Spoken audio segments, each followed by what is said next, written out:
الحمد للہ رب العالمین والصلاة والسلام علی قائد الغر المحجلین نبینا محمد وعلی آلہ وصحبہ اجمعین وبعد۔ پیارے بھائیوں اور دینی بہنوں، السلام علیکم ورحمۃ اللہ وبرکاتہ۔ ایک بہن نے پوچھا ہے کہ ایک خاتون ہیں جو میرے پاس دین سیکھنے کے لیے آتی ہیں، لیکن وہ دوسروں کی غیبت کرتی ہیں، دوسروں کی برائیاں بیان کرتی رہتی ہیں۔ اب یہاں پر میری ذمہ داری کیا ہوتی ہے، مجھے کیا کرنا چاہیے، حالانکہ وہ نمازی بھی ہیں، دیندار بھی ہیں؟ دیکھیں، دوسروں کے پیٹھ پیچھے کسی کا عیب بیان کرنا غیبت ہے، اور غیبت کے بارے میں قرآن نے کیا کہا؟ ایحب احدکم ان یأکل لحم اخیہ میتا فکرہتموہ، کیا تم میں سے کوئی آدمی یہ پسند کرے گا کہ اپنے مردہ بھائی کا گوشت کھائے؟ تم تو اسے ناپسند کرو گے۔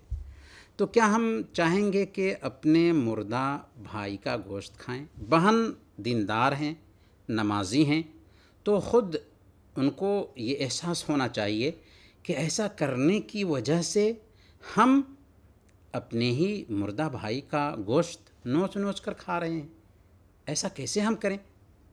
اللہ کے نبی صلی اللہ علیہ وسلم نے ایک مرتبہ حضرت عائشہ صدیقہ رضی اللہ تعالی عنہا سے کہا تھا، جب کہ انہوں نے حضرت صفیہ رضی اللہ تعالی عنہا جو ان کی دوسری بیوی تھی، ان کی نقل اتارتے ہوئے کہا تھا کہ حسبک من صفیۃ کذا و کذا، کہ اے اللہ کے نبی صلی اللہ علیہ وسلم، صفیہ کا پستہ قد ہونا آپ کے لیے کافی ہے۔ تو اللہ کے نبی صلی اللہ علیہ وسلم نے حضرت عائشہ صدیقہ رضی اللہ تعالی عنہا سے کیا فرمایا تھا؟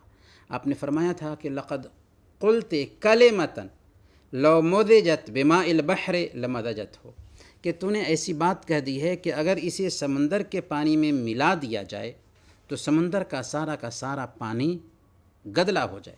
اس لیے زبان کی حفاظت بہت ضروری ہے۔ زبان کی کاٹی ہوئی کھیتیاں ہی ایک بندے اور بندی کو اوندھے منہ جہنم میں گرائیں گی۔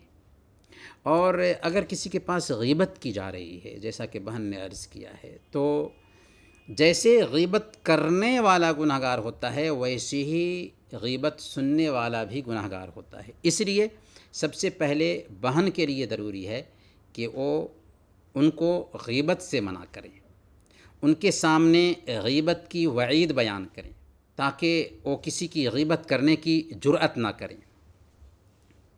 دوسرے نمبر پر، اگر وہ غیبت کر رہی ہیں تو جس کی غیبت کی ہے اس کے بارے میں آپ جانتے ہیں تو اس کی خوبی بیان کریں، اور غیبت کرنے سے سب سے پہلے منع کریں۔ اور اگر کسی کے اندر طاقت نہیں ہے روکنے کی، تو کم سے کم اس جگہ سے وہ ہٹ جائے جہاں پر غیبت کی مجلس سجی ہوئی ہے، کیونکہ آج سب سے لذیذ گوشت اگر مجلس میں کوئی استعمال کیا جاتا ہے تو وہ اپنے بھائی کا گوشت ہی ہوتا ہے۔